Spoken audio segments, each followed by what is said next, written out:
Hello?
When you put your bag down, it's poverty. And then literally at lunch, someone else told me the same. She was struggling to see where to put her bag. I'm like, why do you want to sit your bag in the chair? She's like, no, it's the poverty thing. So guys, beware. You've lost money plenty of times, and it's because you drop your bags on the floor, ladies. So yeah, are we using? My bag. Okay, great. But I still don't get it, because in a place like this, it means the bag would be here. Yeah? No. Money will come anyway. Yeah. Yeah? With or without a bag. We go without a bag. Or anything for that matter. You can use this.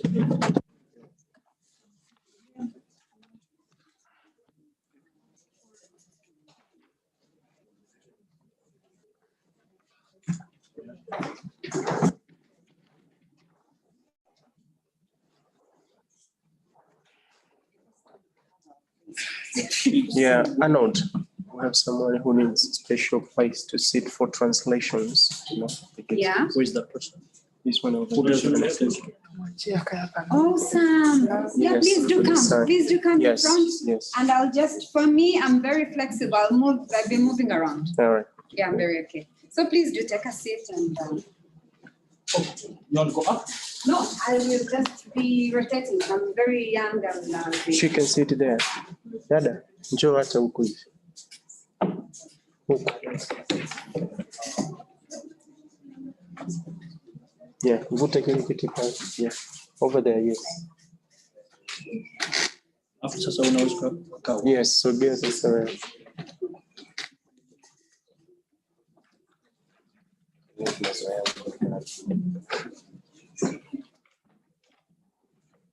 anyone with a timetable?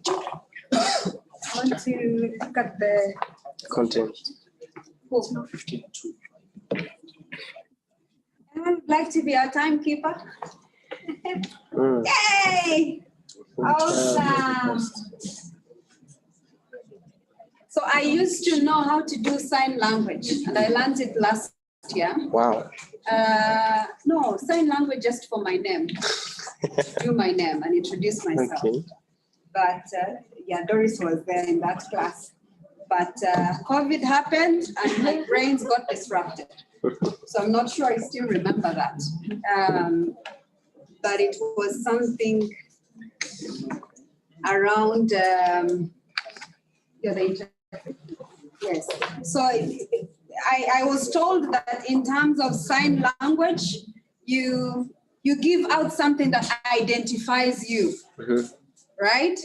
So for example, if you're blonde, then someone would do the language and then they would touch the hair and that's the symbol. Or if you have a long chin, we had someone in the office who would do the sign and then do the long chin. Yeah. So I was this. So somehow I had dimples that disappeared. But we also had someone in the office who walks a bit lazy every time. And so we'd do the sign and then we'd do jelly. So then you'd know we're looking for her. But I've forgotten, but I want to learn again.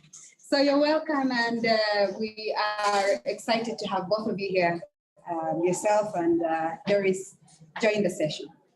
Yeah, so really to introduce myself to you guys, and thank you for making the time to stop by, whereas it's just a very competing sessions happening at the same time, but you chose ours, so we feel so special to have you all here today. My name is Diana Nisima, so that's why I'm starting with thank you, because Nisima actually means thank you. So Okay, thank wow. you. That's the loose translation. We are three of us doing this session. So myself, Diana, the amazing gentleman over there, Arnold, and we have another gentleman online, Arnold. Edgar Kasenene. And so this, because we really don't have a lot of time, we are hoping to make it an interactive discussion. Okay. I'm hoping that you're not here to learn anything fundamental in the text, but really to help us to shape together what the future looks like with you guys in it. right? So it's going to be about sharing some of the things that I know or he knows, and doing some sense taking from you guys who are probably more innovative or creative than we are, into how do we shape the future with young people at the heart of it. In fact, not how do we shape the future is already here. How do we jump on this wagon, right? And so we're going to be taking turns, myself and him, and the gentleman online is going to be stepping in once we're done with the session here to share with us what he has prepared for us online. And yeah, so that's the thing. So just for background, why am I here? What gives me the right to be doing this session named Innovations and Technology? Just for the record, I don't hold any technology degree or anything. No, but I'm fascinated about technology because whether you're a techie or not, you have to be in this space. Whether you're a teacher, whether you're a farmer, whether you're this or that, technology really now drives the world. And we are aware that in the next few years, automation is going to take over about 80% of the jobs that we currently have right now run. So how unique are we? No. Artificial intelligence, AI is already here. Yeah. There's lots of technology and jargons going around, you know, cloud computing, AI, blockchain, I don't know, lots of other stuff which are already happening, but it's a bit slow on this other side of the continent. Yeah, so we are stepping in only now to see how do we catch up from other economies that are already having, for example, Sophia. You know, Sophia, the robot, she has citizenship. And some of us maybe don't still even have a passport in our own countries, but a robot has a citizenship and she has a passport and she can travel all over the continent. And how cool is that? But that's how advanced technology has really taken us. So what gives me the right to be here? It's because I work for this amazing organization called Digital Opportunity Trust, meaning digital opportunities. And we call ourselves DOT. And every time we go in the community and say DOT, they're like, oh, .com? We're like, yeah, sort of .com. When COVID hit, I don't know where you were at when you heard about the first cases in your country. I don't know where you are at, but personally, I was in the office. We just concluded the Innovation Week in Dar es Salaam, and then I heard about the first case in Arusha. Yeah, and in that same moment, we panicked in the office because then you will never look at your neighbor the same way. You know, these whole things of you're coming into office and hug, and I'm a hugger. I was like, okay, she could be the carrier. I need to step away from her as soon as possible. What happened in those few days is we had to evacuate the offices and do remote working. Now, remote working, we've done that for almost 3 or 4 months. What that meant is that the whole world, or at least for our office, which is a global organization, we were just connected through that digital thread. Without technology, probably would not have done anything in that time. And as much as we were getting frustrated, how do we meet? How do we still deliver programs? How do we connect with partners out there who were serving in the communities? Technology still became the most loyal connector in between that made us still feel like we still were able to earn our bread. For most companies, though, that were not tech savvy, they lost out on employment. Many young people were laid back because they did not have that skill that could absorb the shock of COVID. Now, it came down to, do you have the skills to stick around, to help us quickly innovate and become agile in this time, which is so shocking that the world has never taken on? Or you don't, because if you don't, then bye. So there was a lot of unemployment as a result. And for us, even to convene, you realize that even for the government, it was a challenge because we're used to analog, traditional ways of connecting. But in that time, you're like, hey, how do we meet on Zoom? And it's every time until today, I forget to unmute myself. It's been a couple of months, like that's what happens, right? But then for us, we thought, okay, if we are an old technology-based organization and we're facing the challenge, how about the young people who probably come from basic backgrounds? You've done your development study course, you've done your geography or community development. What was happening with them? So we organized a virtual youth digital summit. And this virtual youth digital summit really wanted to understand what are the fears that the young people had at the time when COVID happened, but also to understand how we can reskill them, retool them, and equip them to step into the now that might forever be what our future looks like. Like this is the now and best be prepared for it. Any business that wasn't on technology or technology-related business, they lost out, they laid off. I had my friends who were running social innovations, but they pretty much laid off everyone in their space just because they were not able to absorb that.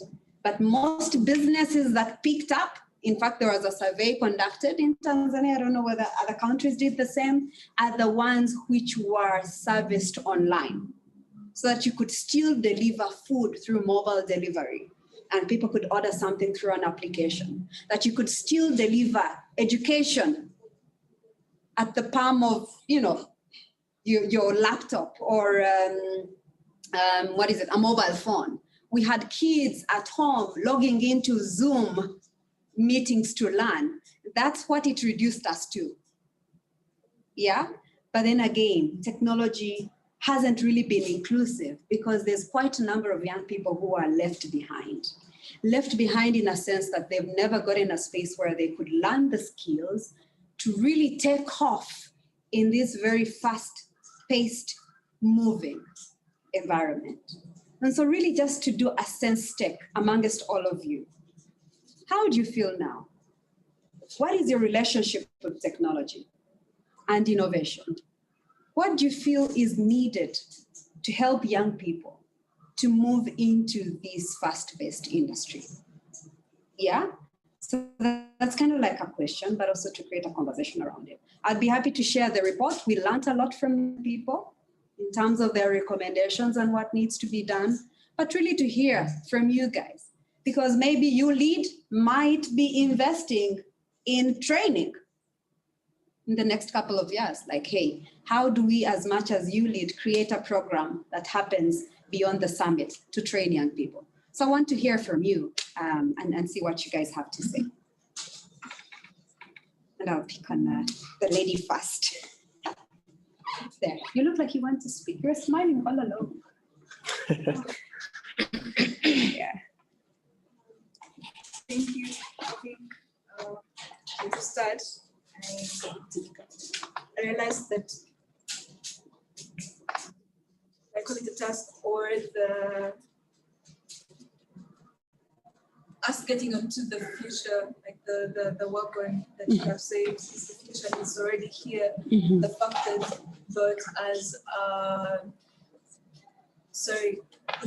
DOT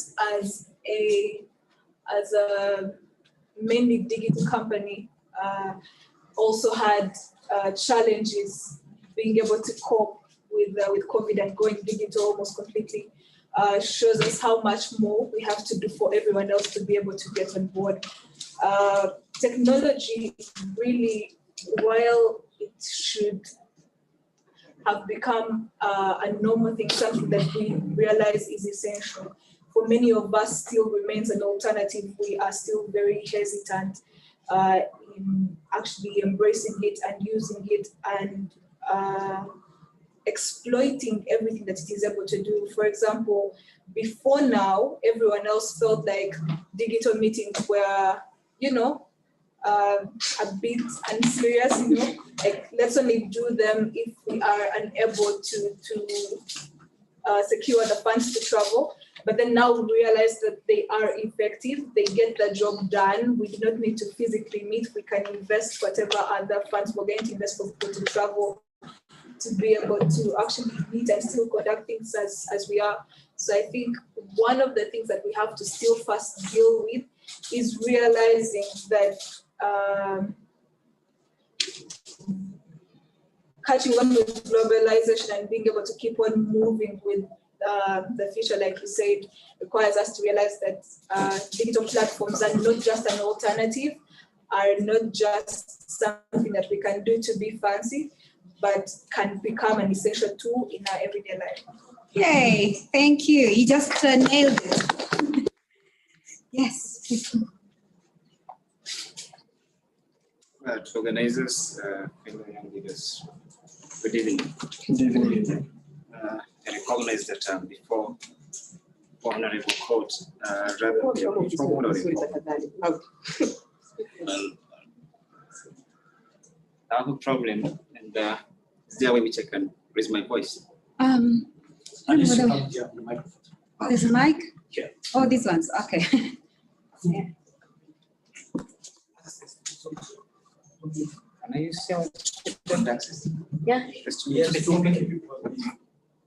two people just. All right. Yes, thank you very much. Yes. My name is Elas Odiambo. Give me a sec. Okay, please go ahead. Okay, my name is Elas Odiambo. I'm a graduate candidate at Moi University School of Law. I have 3 questions, but I reduced them to 2. And first is in respect to your submission.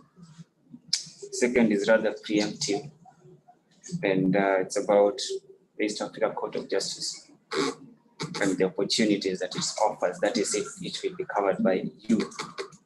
The gentleman over there will help me with that. Yes. All right, Yeah. thank you. So that I don't have to come again. Yes. First one is based on your presentation. It's a study you've conducted, and I'll not make comments there because I realize they are covered in your study. So my question is, what opportunities would you grant these young people Yeah. based on your study, Yeah. and what qualifications do they need? Yeah. Because we youths, we tend to talk about the challenges we face, but Yeah. we don't really grab the opportunities, and we rarely identify the opportunities we have.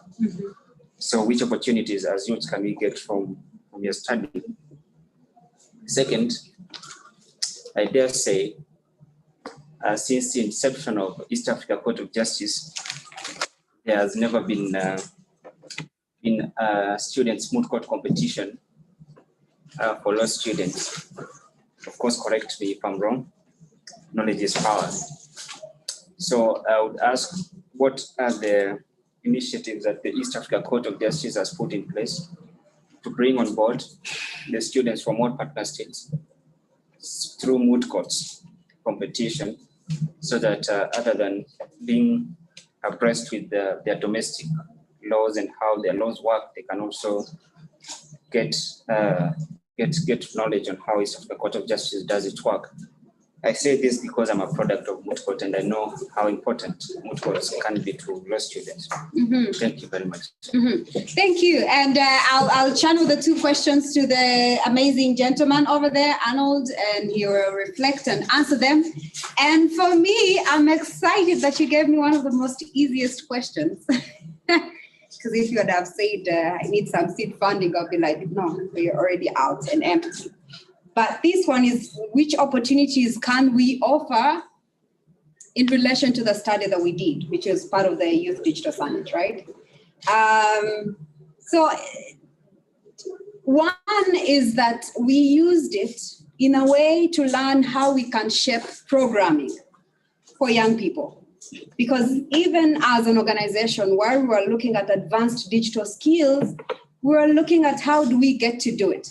And these advanced digital skills are not necessarily, they the techie ones where you start to, conquer, begin to reflect on, is it rocket science or no? No, we're looking at basic application of technology in your life and livelihoods. Now, as a result of what we've learned, we realize that we need to create a model that looks into 2 levels of digital skills. There's basic and advanced, right? Now, the basic could be maybe how you tap into social medias, right, as a business marketing tool. Or how do you tap into online learning platforms to really upskill yourself, because knowledge is ever changing and you cannot only rely on going into a classroom and say, I'm going to study this or that. One of the things that make me so hesitant, for example, to take on further learning is the fact that technology offers me all the learning that I need at the palm of my hands. And so it's how do you empower young people to learn basic skills, tech skills as much as that, as going on Coursera to search for a learning opportunity, or NovoEd, or Acumen Academy, or any of these other platforms, without necessarily being hung up on the traditional ways of how we access learning, right? Because that has been disrupted right now, right? Earlier, we used to think that online learning is for unserious people. Right now, it's the only way to go. It's online or nothing at all, right? Because people are not convening. But we also looked at advanced level of ICT skills that need to be taken into account. So you're looking at cloud computing, you're looking at AI, you're looking at learning the blockchain technology as the main driver that is currently going on, and it's the cashless economy, and everyone now is shifting over there. So it's kind of like those advanced skills that enable you to tap into this micro work space. Earlier, when someone used to say, I work from home, again, you take them unserious. But right now, it's the world of remote working. As an organization for us, you will count the number of people, you'll see people in office. Like I'll go in a Monday and it's empty. People are remote working for as long as they can deliver on their outcomes and outputs, right? So it is a tier approach of basic and advanced skills. But then it takes into account that each young person is at a given stage where it's their entry level, and you need to be able to adapt that. Now, because ULEAD is a partner for DOT, and DOT has a presence in the different countries. This is where the fun is that Tanzanian youth get to tap into the skills program that we're starting early next year. But the youth in Rwanda get to tap into DOT Rwanda because they're starting a similar thing. We're all funded by the same donor across the network. So we're doing the same program, which is advanced digital skills training for young people to enable them to retool and reskill and be ready for the now and the disruptions that are yet to come and how they need to be prepared to tap into those. So one of the commitments that we make, for example, as Tanzania, we know that youth will find a hub where they could learn these skills. But for Rwanda and Kenya, now those are conversations that need to be created because we also have a presence in those countries that could help the youth in this room today or the youth within ULEAD find a space where they can upskill themselves at no cost at all, because that's what we're here for as an organization. Yeah. Yeah. My name is Juma Mbwambo. I'm a lawyer by profession. So I love this room indeed. So first of all, I would like to comment, and my approach will be generally. Yes. So that because we're in different professions here, and the target of this program is to make sure that we understand the role of technology or the impact of technology on our future as youth. Yes. So I'll try to comment on two approaches. Yeah. First of all, we need to look at technology as an opportunity, and secondly, to look upon technology as a tool of trade. Why am I saying so? It's because I beg you not to quoting me bad, but I say thanks Corona because it taught us many things. No, that's it. It's good. It's a good thing, right? Sure. So, I mean, the positive impact of Corona one was to learn how to harness the fruits of technology using these webinars, combining online meetings and everything. Therefore, I think as youth, we need to be well prepared for the competition which will be brought by technology.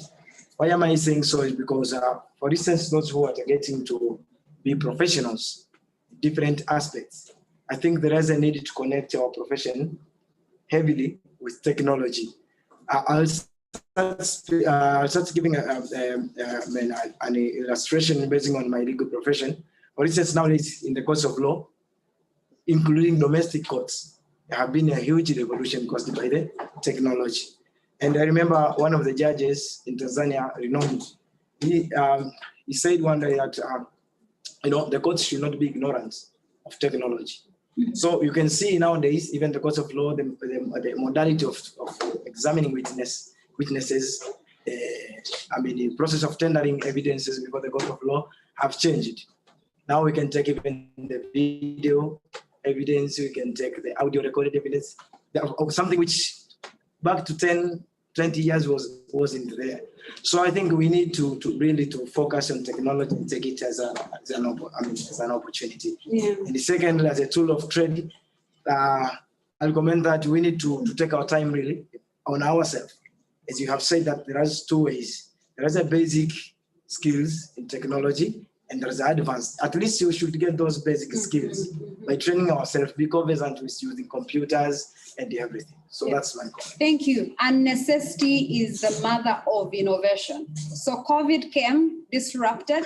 The beauty is that is the opportunity. Whenever there's a problem, it's your opportunity to step in, to innovate, to run, to learn, to retool and reskill. But because there's been lots of questions around the legal sector, I would really love to hand it over to my colleague over there so that he could respond to a couple of them. As I step back, I would really want to welcome the final comment and welcome my colleague to step in. Yeah. Thank you. My question was over for you. Please. Yeah, no, I'm here. It's okay. Okay. Digital Opportunity Trust. From what I understand, and from your Corona experience, you're trying to digitalize stuff and make sure we youth are catching up with technology now. The majority of we youth are found in rural areas other than urban areas. Yes. And it's fair to say that most of them are rather uneducated. English as a language is a problem, and most or some cannot even read and write. And some are even disabled. So while we struggle to make sure the youth adapt to this technology, Zoom meetings and all, where do we incorporate the majority who can either not even read and write, who do not even know English, to which the meetings are mostly in English and the instructions are in English, and where do we put disabled people who need, let's say, support? Interpreters and all Yeah, this? absolutely. It makes a lot of sense. And honestly, everyone became vulnerable. Like depending on, even no matter what level of education you had, you witnessed some level of vulnerability. I'll tell you the vulnerabilities I faced online. I hosted some of the biggest webinars when, Corona had hit, and 2 of them were hacked, literally. Like people stepping in and it's very bad language going on. And by the time you exit the person, they've caused damage, right? And that day I felt extremely vulnerable. And some of the things we're even trying to talk around in the summit. 1, how do you keep yourself safe online? As we're trying to shift young people online, what does mental health and wellness look like online with the pressure going on? Looking at someone posting differently or getting a counter attack or being cyberbullied online. Can you take it? What sort of psychosocial supports need to accompany the shift for young people online? So there's lots of stuff. I went back and reflected. I'm like, wow, hackers, way to go. Because they were just randomly moving to these Zoom meetings. Now to your question of inclusion, I would have allowed Doris to respond to it. But I'm hoping that at some point people adapt models that are inclusive. We are an inclusive organization. One of the things that we do is that we pick young people who are fresh graduates from college. We equip them with the skills to become digital ambassadors, and they go back into their communities to transfer the same skills. Now, this is a local model, because we're saying DOT is not coming to Arusha, but you're picking youth from Arusha, training them, and they're going back to the communities as peer-to-peer trainers, whereas some are also able to access the content online. Doris was one of the young leaders. She was leading in our disability project, where the same were picked young persons with disabilities, equipped with the training on mobile technology for livelihood, financial literacy and stuff, and they went back to the communities of disabled and delivered the same learning. And it became extremely inspirational for them to see that they're being empowered by their own and to bring these skills to life. So inclusion is very critical, even for organizations as they reflect. I encourage you to challenge everyone that you see that is doing technology. How are you trying to be inclusive? Yeah. Thank you. I'm going to have this. But before I start, I had seen Edgar Kasserine, maybe that's the pronunciation, if he's still there. Are you online, Edgar? Maybe you can come up to me. Are you there? Yes, Good. I am. Cool. So you want to come in right now, or I just do my part with a few questions and then you come in after? What is comfortable with you? No, I can come after you. Mine is very disruptive. So do your questions. Will I be able to share some slides? Sorry, we are not hearing you. I say, can you hear me now? Okay, perfect. We can hear you now. I was saying that, no, please go ahead. Mine is very Yes, go disruptive. ahead. I'm happy to come in after you. Perfect. Okay, that's great. Thank you. We have one projector, so allow me to use this. Don't worry, it's not a lecture.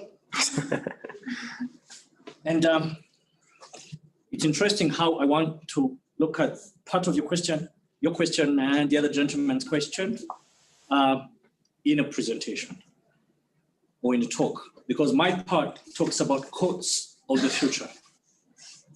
P.S. I'm not a lawyer, but I work for the East African Court of Justice as the one in charge of the IT unit of the court. And there is a typo. My name is not Arnold. I'm Ahnu, A-R-N-A-U-D. I'm from Burundi. But I work here in Tanzania. The courtroom, I'm sure law students or lawyers are very comfortable, as they said. We have tried to cope up with technology before Corona, during, and we are gearing actually for even after Corona. Before I even attempt to answer your questions, I will try. What you ended with, there is a word I was told not to use anymore, called disability. Do you know how now they call it? Sorry? People with special I can't hear you. People with special abilities. Good. Or differently enabled. Yes. Okay, good. Because we are all disabled. All of us. Do you know this language? I don't. Sign language. I've got a friend who just got married last weekend. They communicated with the husband, sign language. I'm telling you, when you see the romance in their eyes, you said, wow, I am so much of a disabled around. Now, allow me to do a few presentations, and starting still with your point, you will see below here, it's a bit small. Let me try to maximize a little bit. Universality of language. Now, this is the quote, by the way. Dubai Future Foundation and Dubai Future Foundation and Dubai International Financial Center courts are working together to prototype the commercial courts of the future. Welcome to the Courts of the Future. This is the Part 40,000 trial with Mr. Ahmed attending as counsel for the UAE-based claimant and Mr. Young as counsel for the defendant based in China. Technology will enable courts of the future to bridge barriers of language and geography as well as jurisdiction. The commercial court of the future is globally inclusive. It's multilingual with simultaneous translation. as if we were all speaking one universal language. Microsoft is working to introduce technology that will transform hearing. Using Microsoft's Bing Translator technology, speakers are able to talk and be understood instantly in the language of the person listening. At the same time, they'll be able to view a dynamic text translation of what's being said.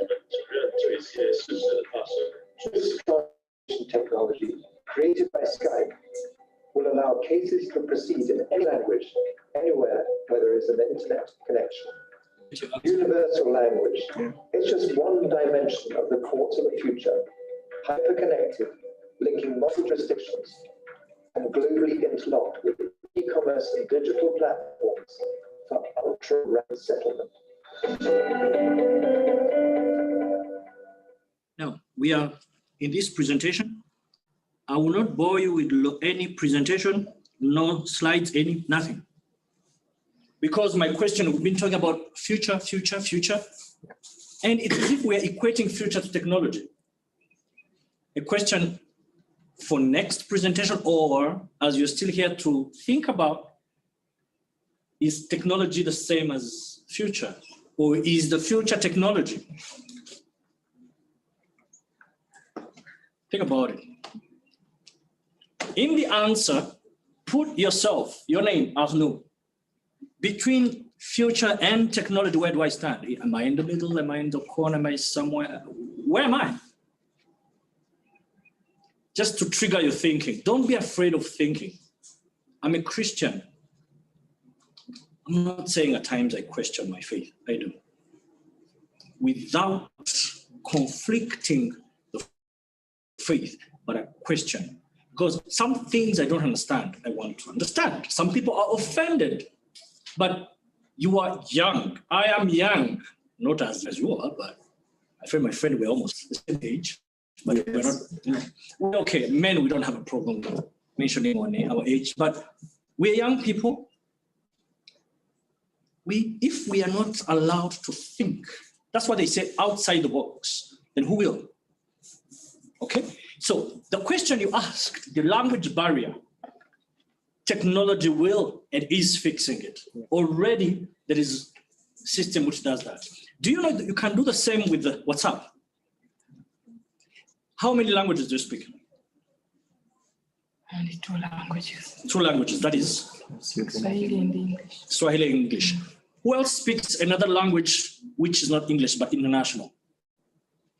Spanish. Spanish. Lady? Oh yeah, no, that's another, yeah.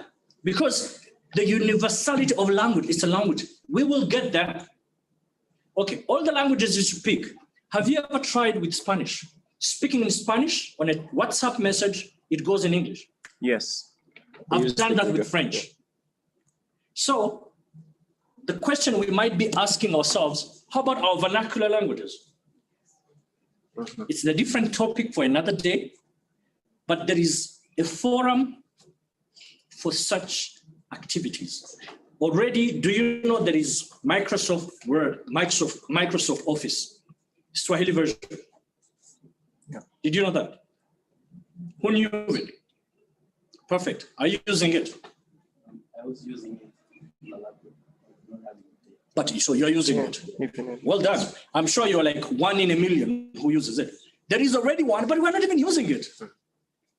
So which means it is our responsibility to make sure even our languages get in there. Yeah. Okay? So the courts of the future, everything I'm talking about, we are in a court environment.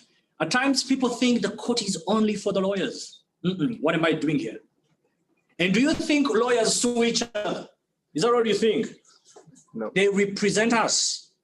Because, I will use his example because he's my friend for now 4 years, right? Yeah. So I have a difference with him. We can't agree. We come to court. Yeah. Then we have lawyers to speak the language. Okay? Now, you've seen this presentation. It was the court in Abu Dhabi. And one of the places I've ever been and learned and loved everything I saw was the Abu Dhabi Global Market Courts. Allow me to just, sorry, because of the presentation mode. Allow me to go quickly to it. 5 minutes. Sorry? 5 minutes. Oh, okay.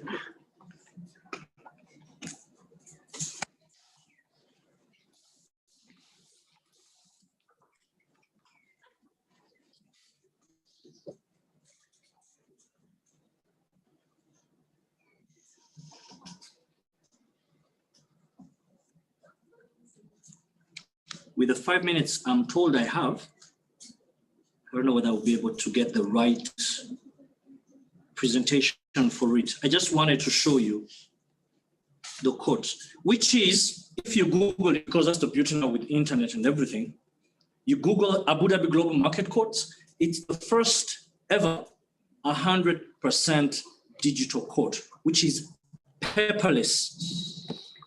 You don't go with any paper in the hands. Everything is touch. Everything is software. Everything is system.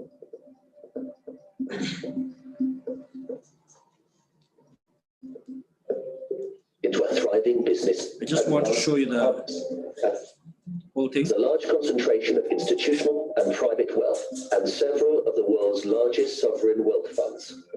It is within this context that Abu Dhabi's ambition for an international financial center and the establishment of Abu Dhabi Global Market is a natural next step for the Emirate and the UAE as a... Right now, that one is for the business people. To file a case is $1,500 minimum. So, and without other fees. How about here? How about here in East Africa?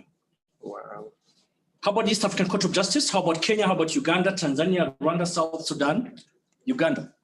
Where are we? Anybody who has an idea? Somebody talked about Tanzania. You've already started. Tanzania has already started with the commercial courts, with electronic filing system. Rwanda is 1,000 years far. Yeah.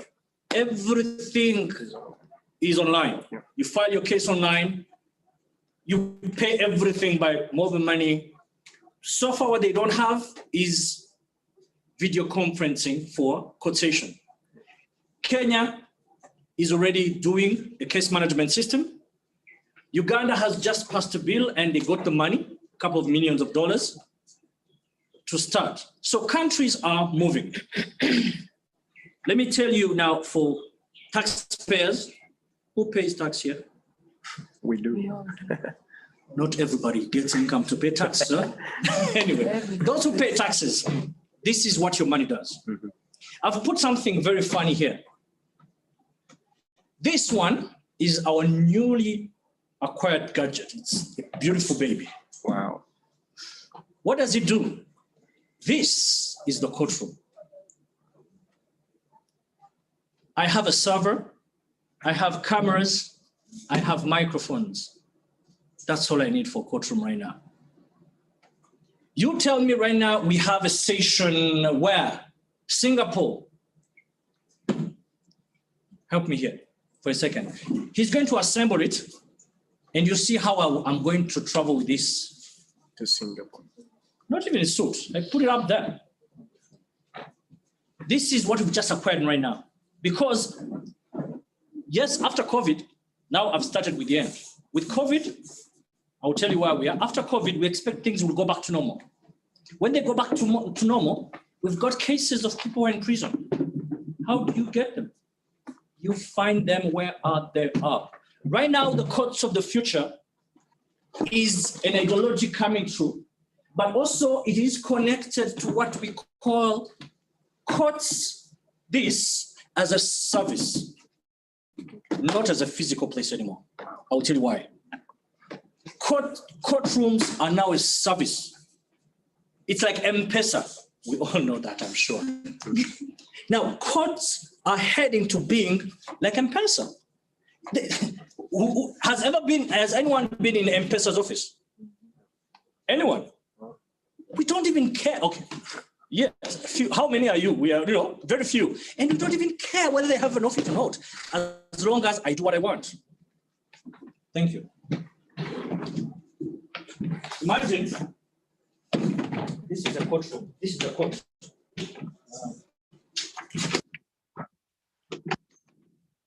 That's it. I reach, I just asked them 5 minutes. I set it up. This is after COVID, when we're back to traveling. Now, during COVID, to make sure you are in the courts of the future, lawyers are there, you know, we have to have legal instruments to do that. Without knowing what happened, East Africa rules of procedure were changed, 2013 to 2019. And you know when they were gazetted? February. Can you believe it? They're the ones which allowed all this. And then March, we're told, go home. What do? We have a couple of systems we have been using. The first one is this. East African Court of Justice Case Management and Recording System. This has been in existence before for quite a number of time.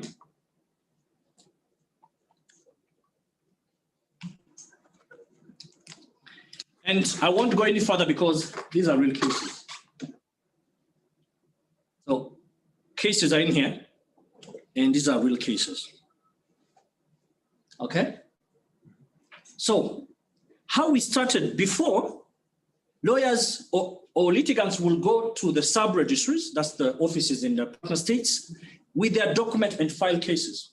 But now with COVID, how do you travel? You're told to go home. Yeah. We've upgraded, and this is what we have right now.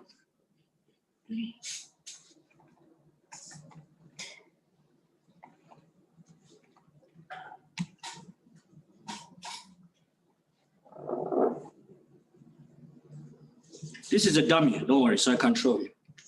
The electronic filing system. Now this, when we launch it, you will be using your phone, you will be in your office, you will be home. We won't need to see you. Just scan your documents, file your case. It will be as fast as 2-3 minutes. Okay, so I've just shown you where we were before COVID. Before COVID, we were here using our offices in the cities. But now, with COVID, we upgraded. But these systems are integrated.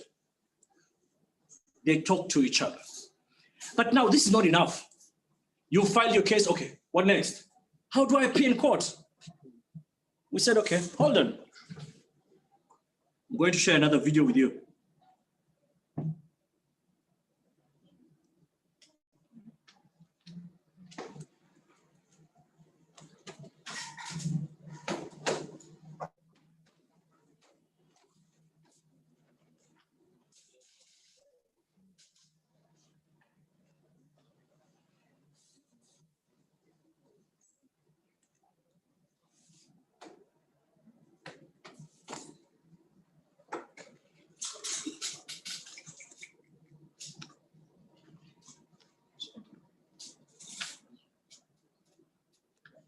Connection is not friendly right now.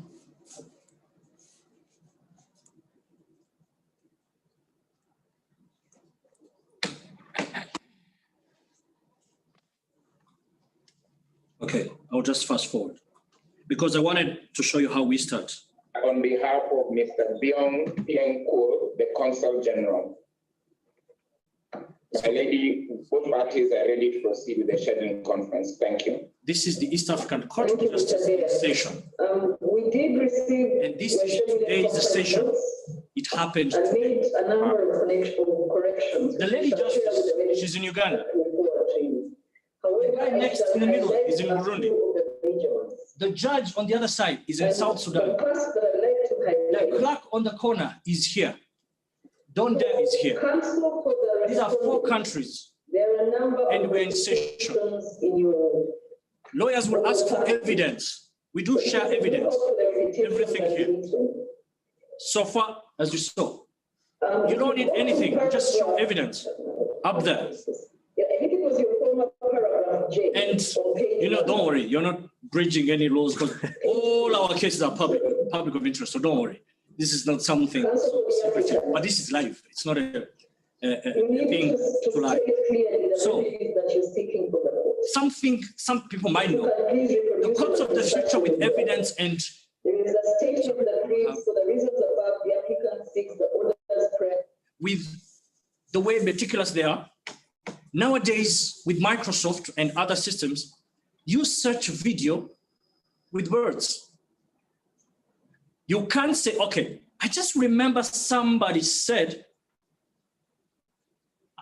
they stole me or they stole 10,000 on 30th. You don't know where. Nowadays we search. Look here. In the reference. If you could please highlight Research. Let me search, for example. Am I audible or have you heard somebody listening?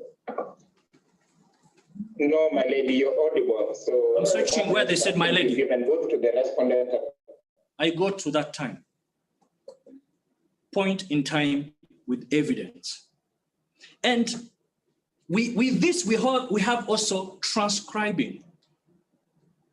So transcribing is just, it's like, good morning. It's like minutes of a court session. We don't, nowadays in our court, even before COVID, we don't have a transcriber seated here. No, we don't. She sits in her office right now. She's where? In Uganda. That's where she does her transcription from. Okay? What you're seeing right now, before COVID, we had started with recording and live streaming on our website. Website where we put our cases, but we also live stream from here. So even right now, tomorrow, those who are interested, we have 3 cases. From 9:30, go to our website, escj.org. You will see us live there, okay? I've spoken too much. I'm sure the gentleman, either he liked the conversation or he just felt sorry for me. I am ending my... Sorry? Very interesting. Thank you very much. Now, to answer your question as I conclude, no, we don't have modes yet, but it's a good question, good approach. Maybe they will think about it. We partner with other organizations like East African Law Society or the Pan-African Lawyers Union. At times we do training for lawyers, but now we're even thinking of stretching it further. Yesterday, I left very late in the night. I was writing a proposal. This to take it to law schools. Because right now, when you come out of law school, you will just know, yeah, I'm a lawyer, yeah. No. Nowadays, it's yeah, I'm a lawyer. Yeah. So we need to teach you that. Sure. From February, March, when we resume, you will find, these are, by the way, this is where judges are saying, that's why you look at it and say, oh, thou shalt not touch. Judges sit here. We have power cables and we have network cables. They only come with their iPads or their laptops. They access the cases here. So we expect the lawyers to do the same. Yeah. So this is where we've been before COVID, where we are during and after COVID. Your question, complete your question. Thank you. To complete our question, and then I come to you. Your question on, or comments on the skills, basic or advanced, that's how I understood it. It's up to us right now. Thank you. Thanks. Please, let's go.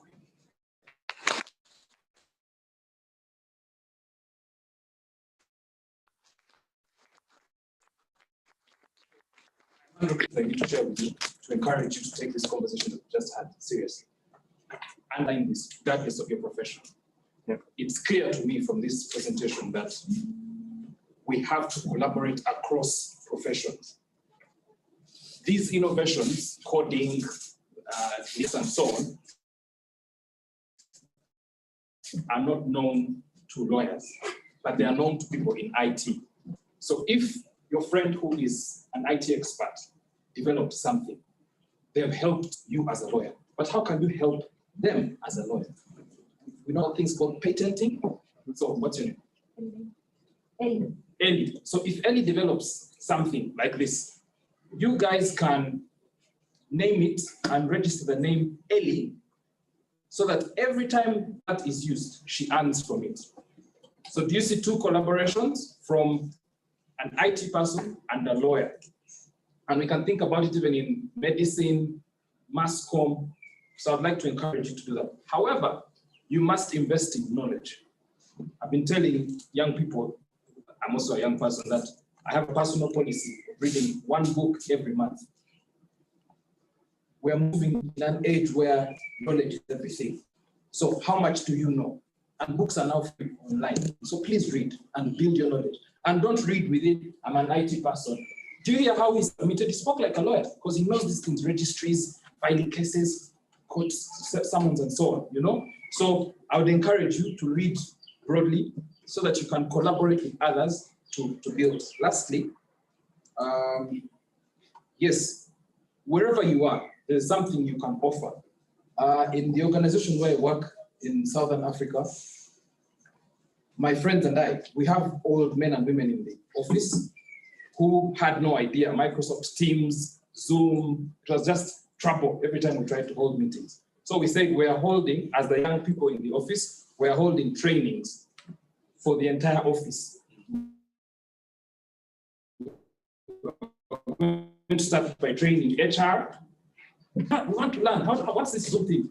We got our country director on Twitter, on Facebook. It looks like it's a joke, but we have added value. So imagine if your friends, even if you're not working anywhere, walk into an office and say, we are 3 young people, we want to train your staff for free on using IT. Do you see how you build your name and reputation and you can actually earn from it and build, you know, a network where you're just offering a service to train? So those are the things I wanted to share. I don't know whether I'm allowed to take questions. Sure. Please take. It's not a question. Time was fast. Okay. Honest, but since technology has been better. Yeah, but this is all good. my colleagues are Something. doing. Yeah, I think you should add it in some time. There's also Edgar on the line. Yeah, okay. Yes. So go ahead. Any comment or observation, please? I just want to contribute on something. Yes. About what my colleague have said about the East Africa moot courts. Maybe if he knows or he doesn't, International Committee for the Red Cross, ICRC, every year prepares these competitions for Tanzania University, Kenya, every country. So in every year, they give the topic, then you go and compete. Maybe if you get selected from your university, because they all choose 3, sometimes 6 to represent your university. Then after the competition, the winner of that competition will compete in all African. So all African universities are being invited in Arusha here every year. So I think people who are still at university, who want to improve themselves, they can consult their lecturers and get update about this competition. But they're there, yeah, from East Africa, or maybe also get chance to go like America, because they also provide us international moot court. While you are alumni of the ICRC moot courts, then you'll be updated about other international competition like John Petit in America and all that. I just wanted to share that. Thank you very much. Good, looks okay. And then maybe we'll get to give the floor now to Edgar Kastenene. But before I do that, there's a colleague I was with. Sorry, he started late and didn't introduce him. He's called Salim. He's an intern here. He has really organized. Thank you very much. Edgar, you can hear me. The floor is yours. Hi, good afternoon. Can you hear me? Good afternoon. Yes, we can. Okay, so I don't know if I'll be able to share some slides. Very interesting conversation. I'm just conscious, even though I had a presentation, that we've been going for a long time. I think Diana and Arnold had very important conversations. I'm very disruptive, by the way, forgive me guys, because I used to head up innovation for Ericsson in Africa. I'm actually working currently with banks and media companies to transform. So I might take this conversation to a very deep level. And I'm very sorry that we might not be able to manage with the sign language, but maybe we'll try. I don't know how much time I have. I was hoping initially that there would be something like 15 to 20 minutes. I can see we've really gone a long time. So I really don't know how much time. So please guide me. I will also, maybe what I'll do is I'll probably just share some material and then leave you with my email address so that you can continue to the next session. I have no clue when your next session is, but I don't know if I'll be able to share some slides as well. Can you see my screen if I share?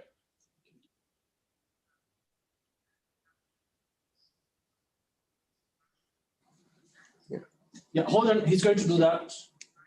Can he share?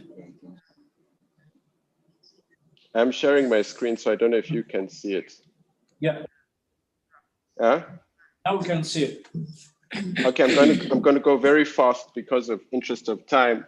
Look, everything these guys said about. Can you hear me? Can you hear me? Can you hear me? Yes, we can hear you. Okay, please keep me honest because I'm going to go very fast in the interest of time. Look, guys, we are in the platform economy. Everything has changed. I'm very privileged to have worked in a lot of spaces, and this is not a technology conversation. This is a behavior conversation. The thing that scares me the most is how much society hasn't seen the shift. You know, we tend to see COVID as this thing that has disrupted us, but to be honest, the digital behavior had already been creeping in. COVID just accelerated it.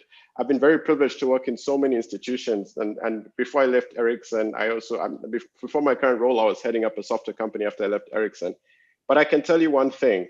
Most people were talking about working from home as a challenge, but they would drive into the office and connect to an internet connection. So I've never understood this logic of suddenly when you're asked to actually connect to the internet connection at home, why it was such a big thing. But let's don't talk about that. What I want to share with you guys, especially the young people, and I'm speaking straight to the young people, is that you're in a society now that it's fundamentally different from the one we grew up in. And I really don't like the word experts. I see a lot of old people coming in and trying to give you knowledge and talk to you about things you need to do. You have grown up in a world that's fundamentally different.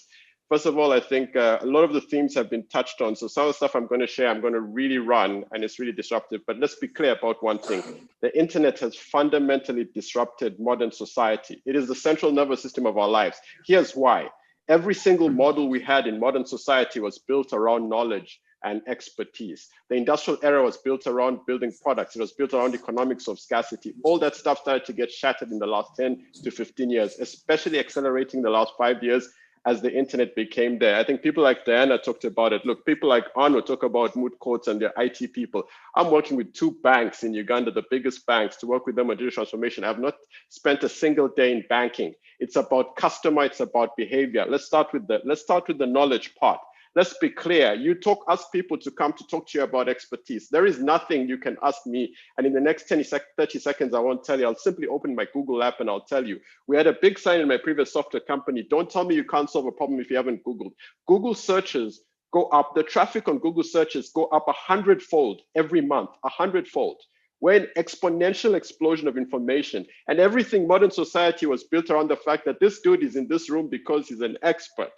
Yet that is defunct. The top 20 companies in the US do not require a university degree to entry requirement. I can talk to you about Elon Musk. There's no time to talk about that.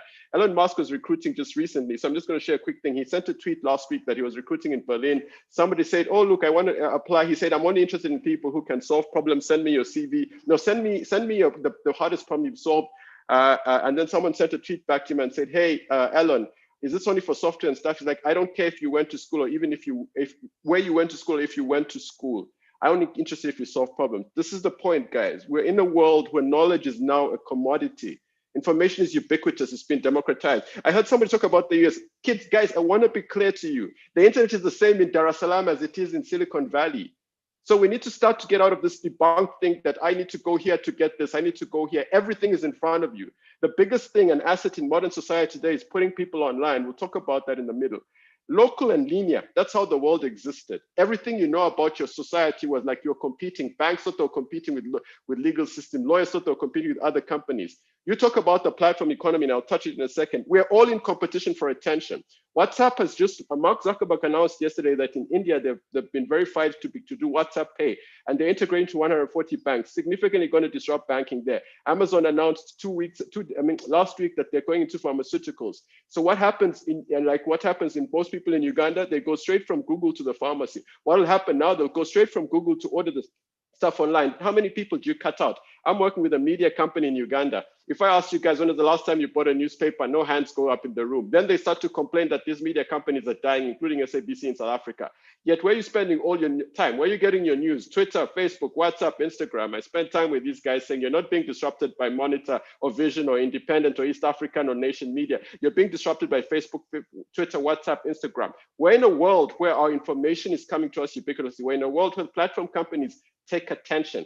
We're in a world where data and learning is more important than expertise and product push. And this, guys, is happening extremely fast. Forgive me, we don't have time, so I'm going to rush through a lot of things. Every single company that you know, major company today is going through turmoil. Why? Because their attention span is being disrupted. Why? Because people spend time online. Where I used to go to a shop, I now do it online. I used to fix my shop, I now use YouTube. I need to do this, I now use Google. I used to use this to buy a newspaper, I now use Facebook Stream. I used to watch UBC, which used to advert, I now get that on Netflix. DSTV, as an example, in South Africa has lost 250,000 premium subscribers in 18 months to Netflix, a company that does not have a single salesperson in South Africa. When you get internet in your home, you get your smart TV, you open your app, Netflix is $5 to $10. You can take it to every device. The point, guys, is that there is no boundary.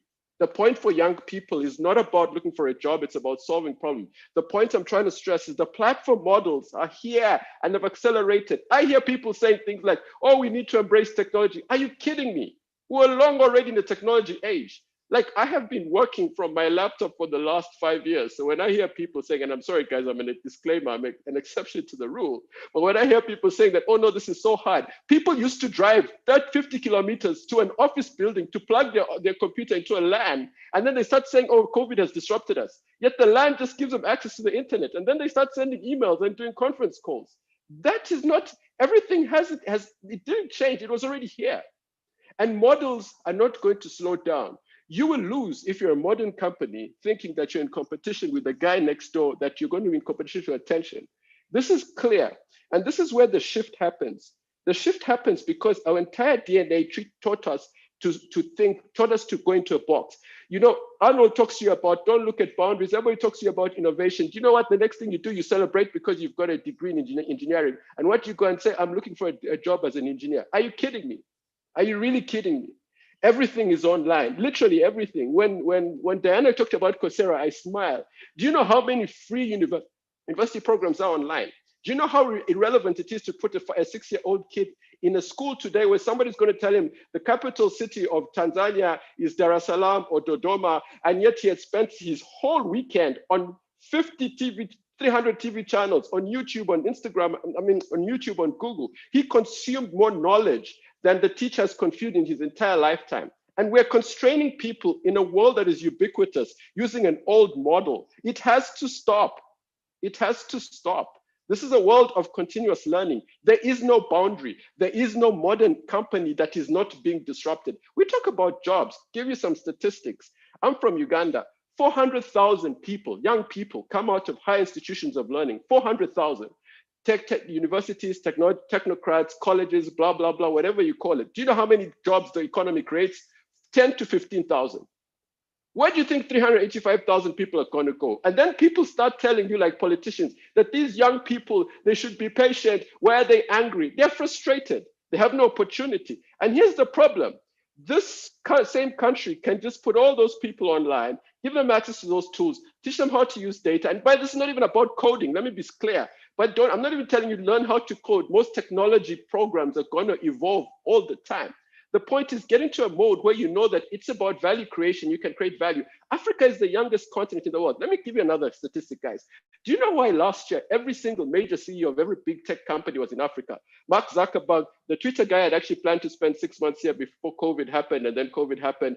Jack Dorsey of Twitter, the guy of Alibaba came here 3 times. Google Pandya was here. Why? Because we're the largest, youngest, fastest growing continent. It's the next marketplace, and we're young. Most of the companies that have grown, you look at China's growth the last few years, is purely technology. Purely you leveraging resources that are already available to everybody to solve problems that give you a marketplace that is no longer linear, but it's models that are different.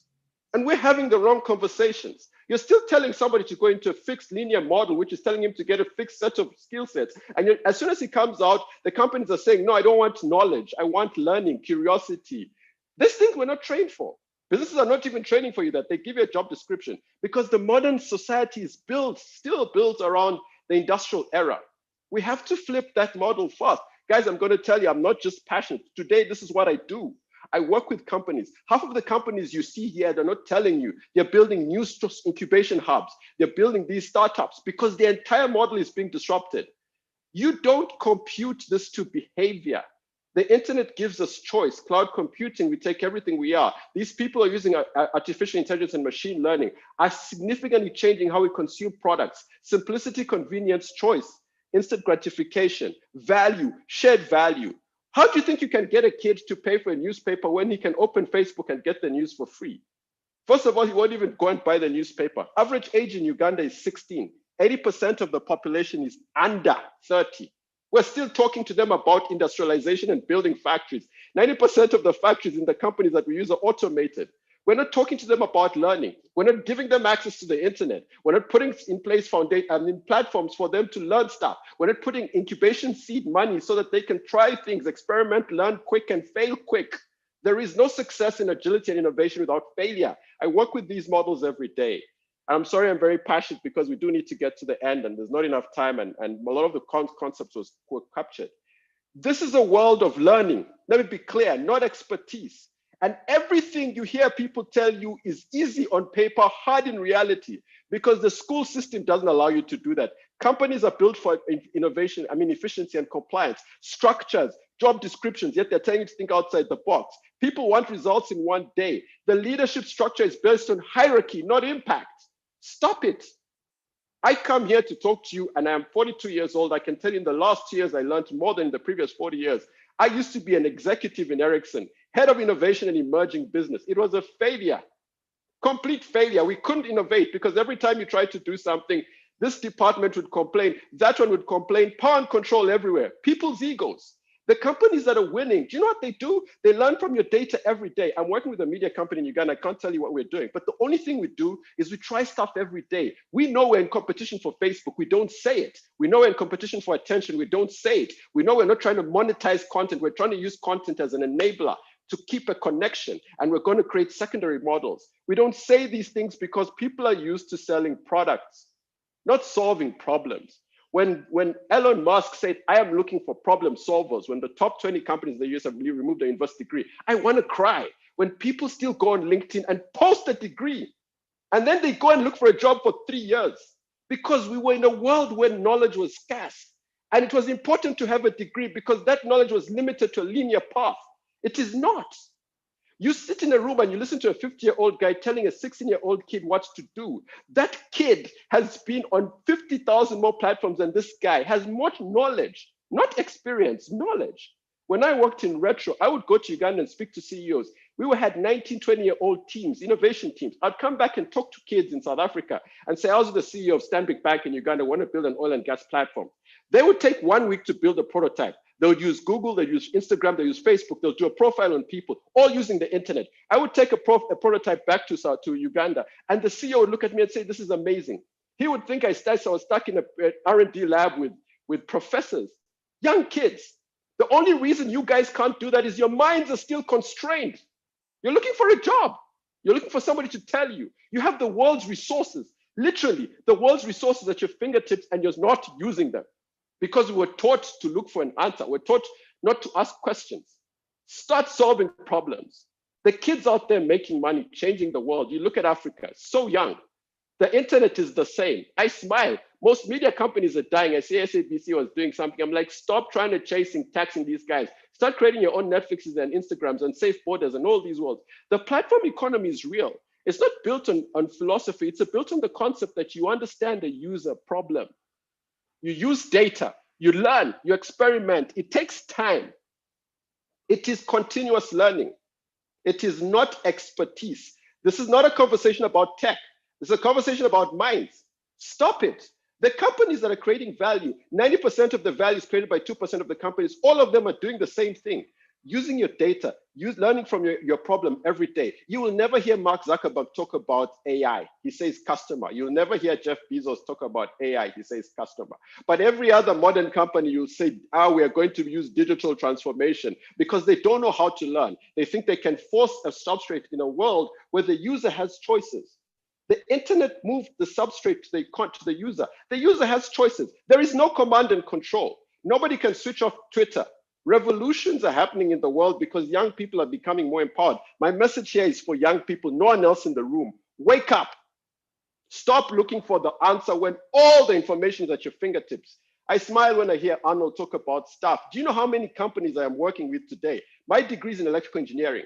I'm doing consulting for a bank, a media company, a law firm. They're all the same. They're all looking for attention of the customer. They all can use technology to solve problems. It's all the same. They're all fighting for attention. It's all in the mind. We were not taught to learn. We need to start to learn. It's not about what you know. It's about how hungry are you for information. It's about being curious.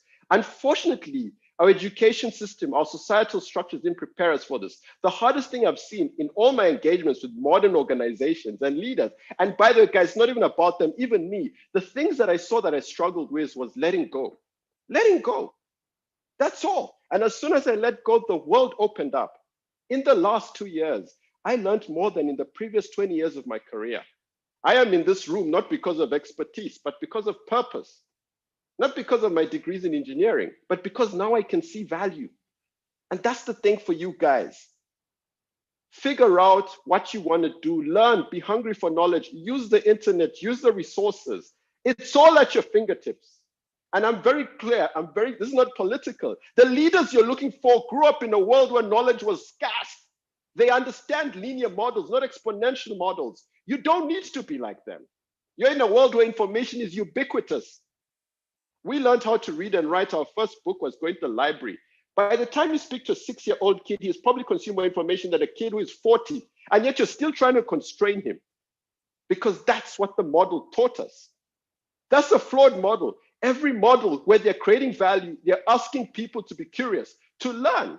I hired in a software company. I wasn't interested whether you had a first-class degree. I was interested if you could ask questions, if you could pick up stuff, because I knew Google was already there with the answers. So is Siri. And by the way, guys, these tools and platforms are going to get faster and easier. So stop regurgitating information, not necessary. Figure out how to apply that to solve problems. We can, in this continent, we need to have the right conversations. We need to give people access to the internet. We need to free people to solve problems. We need to put the resources in place for people to learn from the data and behavior. You need to go on a journey where you know that the learning doesn't stop. If you are in that mindset, there is no disruption. Disruption happened for most of modern society because they have a fixed mindset. Do you know that Amazon, Facebook, Google, Zoom, all the digital companies doubled their growth in COVID? We don't talk about that. All the linear companies died and are dying because when some of us used to talk about digital transformation before COVID, they thought it's a tech thing, it's a behavior thing.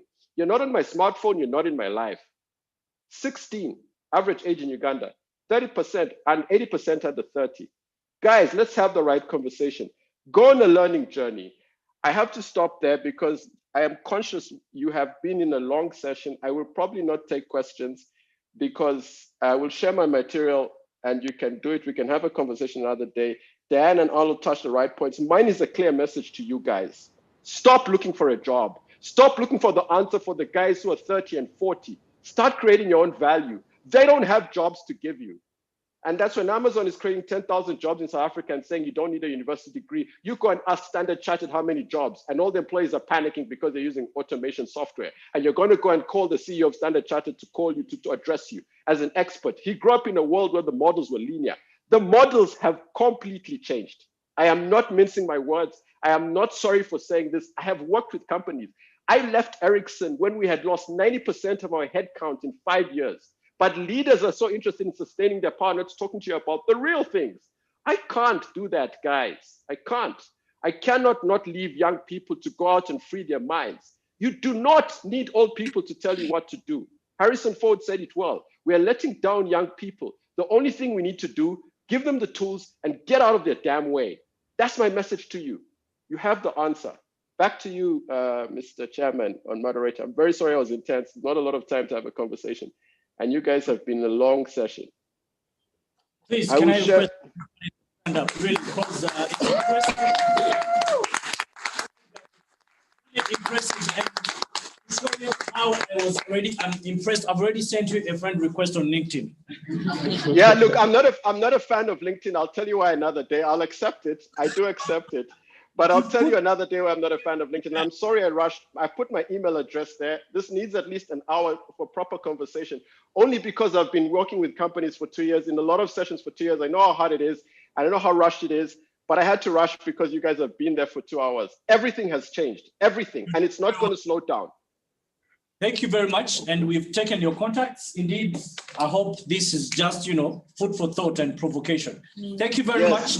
And everybody online and those even on site here. Thank you for allowing extra time. We started late. That's why we had to push. Thank you very much. Over to the moderators. Thank you. Have a good evening, guys.